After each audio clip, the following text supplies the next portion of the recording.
अस्सलाम वालेकुम मोहतरम सामीन। बर सग़ीर के नामवर शायर मिर्ज़ा असदुल्ला खान गालिब की ये मशहूर व मारूफ गज़ल 11 अशार पर मुश्तमिल है, लेकिन 9th क्लास की उर्दू की किताब में इस गज़ल के सिर्फ 7 अशार का इंतखाब शामिल है। इस गज़ल के तमाम अशार मिर्ज़ा गालिब का रवायती इस्तफ़ामिया अंदाज यानी सवालिया अंदाज लिए हुए हैं। तो आते हैं अब इस गज़ल के अशार की तशरीह की तरफ। पहला शेर है, दिले नादां तुझे हुआ क्या है, आखिर इस दर्द की दवा क्या है। इस शेर में शायर ने दिल की नादानी और नासमझी का इजहार किया है और फिर उस नादान और नासमझ दिल से ही सवाल किया है कि यार नासमझ दिल तुझे क्या हो गया है कि पहले तूने इश्क और मोहब्बत के नताइज व अवाकिब का अंदाज़ा लगाए बगैर मोहब्बत करने की गलती कर ली और अब मजीद नादानी का मुजाहरा करते हुए तो इस इश्क के मर्ज का चारा और इलाज तलाश कर रहा है।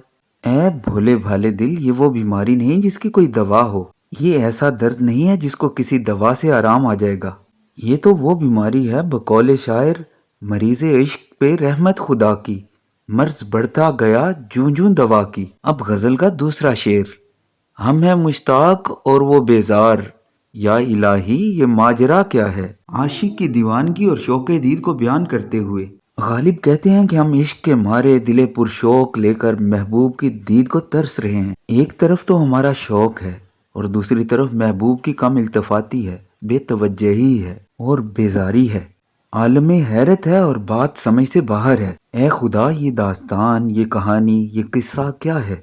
ये सब कुछ तो हमारी समझ से बालातर और हमारी समझ से बाहर है, क्योंकि होना तो ये चाहिए था कि हमारे शौक ज़ौक और वलवले का जवाब उसी शौक ज़ौक और वलवले से दिया जाता, लेकिन महबूब की सर्द मेहरी की वजह हमारी समझ में नहीं आ रही। अब आते हैं गजल के इससे अगले शेर की तरफ। मैं भी मुंह में जुबान रखता हूँ, काश पूछो कि मुद्दा क्या है। शायर महबूब के सामने अपने जज्बात, ख्वाहिशात और मकसद को बयान करना चाहता है और अपनी इस ख्वाहिश और हसरत का इजहार कर रहा है कि अल्लाह ताला ने उसके मुंह में जो जुबान रखी है और उसको बोलने की सलाहियत अता की है, इस बोलने की सलाहियत की वजह से ही वो इस बात की कुदरत रखता है कि वो अपना मुद्दा और मकसद बयान कर सके, अपनी ख्वाहिश का इजहार कर सके। लेकिन चूंकि वो आदाब मोहब्बत के तकाज़ों से वाकिफ है, इसलिए वो आज खुद अपने मुद्दा को और अपने मकसद को बयान नहीं करना चाहता और उसकी ख्वाहिश है कि उसका महबूब उससे खुद पूछे कि उसका मकसद क्या है, उसके जज्बात क्या हैं, उसकी ख्वाहिश क्या है। लेकिन उसकी ये ख्वाहिश पाया तकमील को नहीं पहुंच सकी। हमको उनसे वफा की है उम्मीद, जो नहीं जानते वफा क्या है। इस शेर में शायर अपनी सादगी का इजहार करते हुए कहता है कि हम भी कितने सादा तबा और सादा मिजाज हैं कि उन बुतों से वफा की उम्मीद लगाए बैठे हैं जो वफा के मानी और मफहूम से ही ना बल्द और ना आशना हैं, जिन्हें इस बात का इदराक और इल्म ही नहीं कि वफा कहते किसे हैं, वफा का मतलब क्या है, और जिन्हें ये इल्म ही ना हो कि वफा की हकीकत क्या है, वो फिर वफा की लाज कैसे रखेंगे, वफा को निभाएंगे कैसे।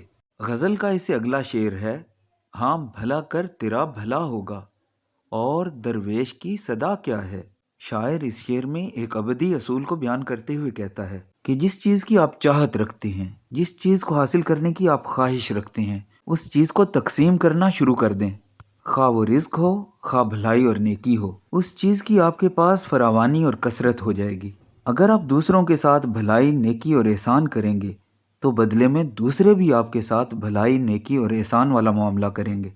अगर इस दुनिया में सिला ना भी मिला, दुनियादारों ने बदला ना भी दिया, तब भी कोई बात नहीं, खुदा अज़्ज़ा व जल के यहाँ तो इसका सिला और बदला ज़रूर मिलेगा, इसकी जज़ा ज़रूर मिलेगी। एक दरवेश यही तो आवाज़ लगाता है, यही सदा लगाता है और इसी हकीकत से ही तो पर्दा उठाता है कि दूसरों के साथ भला और नेकी करोगे तो बदले में तुम्हारे साथ भी भला किया जाएगा। इससे अगला शेर, जान तुम पर निसार करता हूँ, मैं नहीं जानता दुआ क्या है।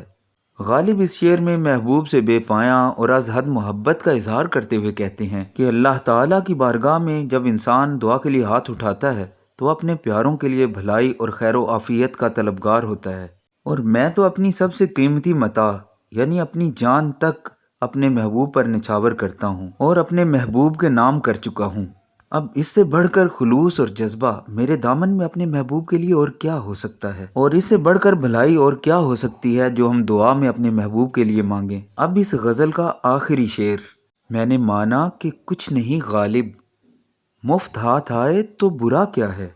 اس شعر میں غالب اپنے محبوب کے سامنے کسر نفسی اور عاجزی کا اظہار کرتے ہوئے کہتے ہیں کہ میں اس بات کو مانتا ہوں اور تسلیم کرتا ہوں کہ غالب کی کوئی حیثیت، کوئی مقام اور کوئی مرتبہ نہیں ہے، لیکن اگر محبوب کو وہ ایک بے دام غلام اور خادم کی حیثیت سے مل جائے اور دستیاب ہو تو اس میں برائی ہی کیا ہے؟ لہٰذا محبوب کو اس کی اس پیشکش سے فائدہ اٹھانا چاہیے اور اسے اپنانے میں پس و پیش اور تامل سے کام نہیں لینا چاہیے۔